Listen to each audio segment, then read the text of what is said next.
अमरनाथ यात्रा के बारे में हम सभी परिचित हैं। अमरनाथ गुफा भगवान शिव के प्रमुख धार्मिक स्थलों में से एक है, जो भारत के जम्मू कश्मीर में स्थित है। हर वर्ष इस यात्रा का आयोजन किया जाता है, जिसमें श्रद्धालु भारत से ही नहीं बल्कि विदेशों से भी भारी मात्रा में इस पवित्र और चमत्कारी अमरनाथ गुफा के दर्शन के लिए आते हैं। ये गुफा बहुत प्राचीन है और अद्भुत रहस्यों से भरी पड़ी है।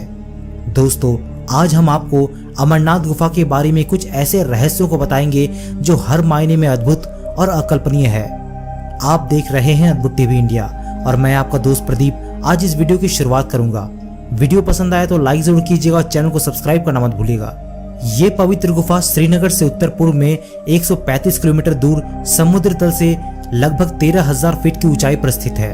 पवित्र गुफा की भीतरी गहराई 19 मीटर है, चौड़ाई 16 मीटर और ऊंचाई 11 मीटर है। धार्मिक व ऐतिहासिक दृष्टि से अमरनाथ गुफा के बारे में शिव भक्तों का कहना है कि ये यात्रा स्वर्ग की प्राप्ति का माध्यम है, तो कुछ लोग इसे मोक्ष की प्राप्ति का माध्यम बताते हैं। इस पावन गुफा में बर्फीली बूंदों से बनने वाला प्राकृतिक हिम शिवलिंग एक ऐसा दैवी चमत्कार है जिसे देखने के लिए हर कोई लालायित रहता है, और जो एक बार देख लेता है वो धन्य हो जाता है।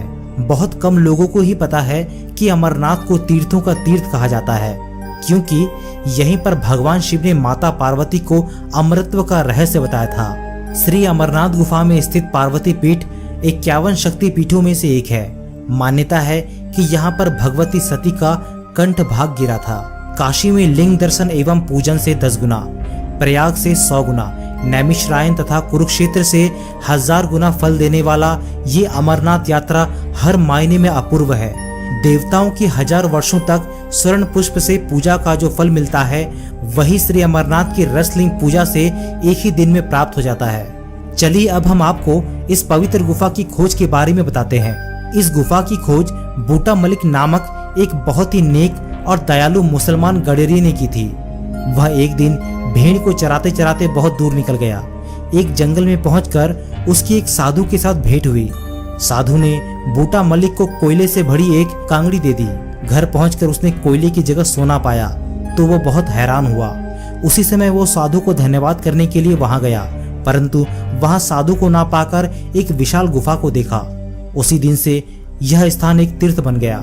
अमरनाथ गुफा एक ही नहीं बल्कि अमरावती नदी पर आगे बढ़ते समय और कई छोटी बड़ी गुफाएं आपको दिख जाएगी, सभी बर्फ से ढकी है। इस गुफा के बारे में ये मान्यता है कि इस गुफा में शंकर ने पार्वती को अमरनाथ की कथा सुनाई थी। गुफा में आज भी कबूतरों का एक जोड़ा दिखाई देता है, जिसे अमर पक्षी माना जाता है।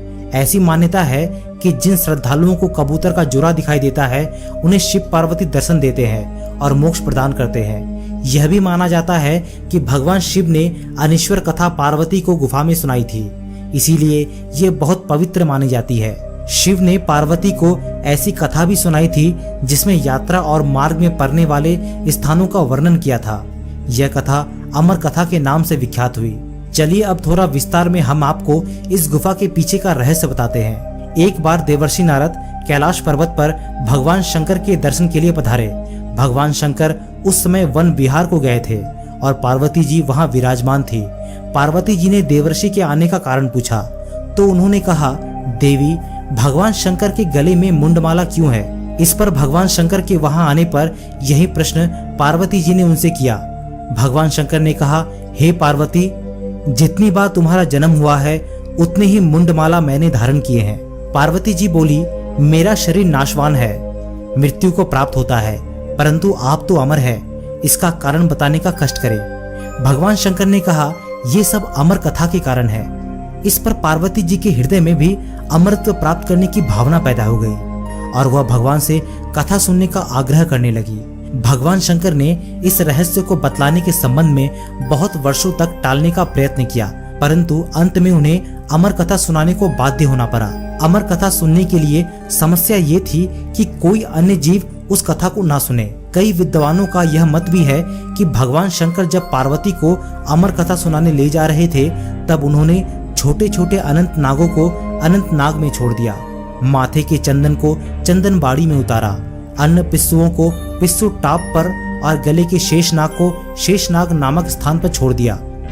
इस तरह शिव जी ने पंच तत्व पृथ्वी, जल, वायु, आकाश और अग्नि का परित्याग करके इस पर्वत मालाओं पर पहुंच गए और श्री अमरनाथ गुफा में पार्वती जी को अमर कथा सुनाई। इसके पश्चात ऐसी मान्यता है कि शिव पार्वती ने इस पर्वत श्रृंखला में तांडव किया। मान्यताओं के अनुसार रक्षाबंधन की पूर्णिमा के दिन, जो अगस्त के बीच में पड़ती है, भगवान शंकर स्वयं अमरनाथ गुफा में पधारते हैं। श्री अमरनाथ गुफा में बर्फ से बने शिवलिंग की पूजा होती है। इस संबंध में अमरीश महादेव की कथा भी मशहूर है।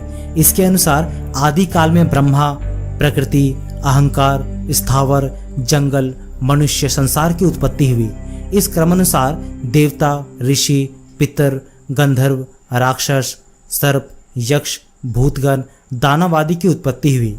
इस तरह नए प्रकार के भूतों की सृष्टि हुई, परंतु इंद्रादि देवता सहित सभी मृत्यु के वश में पड़े। तब जाकर देवता भगवान सदाशिव के पास आए, क्योंकि उन्हें मृत्यु का भय था। भय से त्रस्त देवता भगवान भोलेनाथ की स्तुति करने लगे और मृत्यु बाधा का उपाय पूछने लगे। भगवान शिव बोले, मैं आप लोगों की मृत्यु के भय से रक्षा करूंगा। ये कहते हुए सदाशिव ने अपने सिर पर से चंद्रमा की कला को उतारकर निचोड़ा और देवगणों से बोले, यह आप लोगों की मृत्यु की औषधि है। उस चंद्रकला के निचोड़ने से पवित्र अमृत की धारा बहने लगी। चंद्रकला को निचोड़ते समय भगवान सदाशिव के शरीर से अमृत बिंदु पृथ्वी पर गिरकर सूख गए।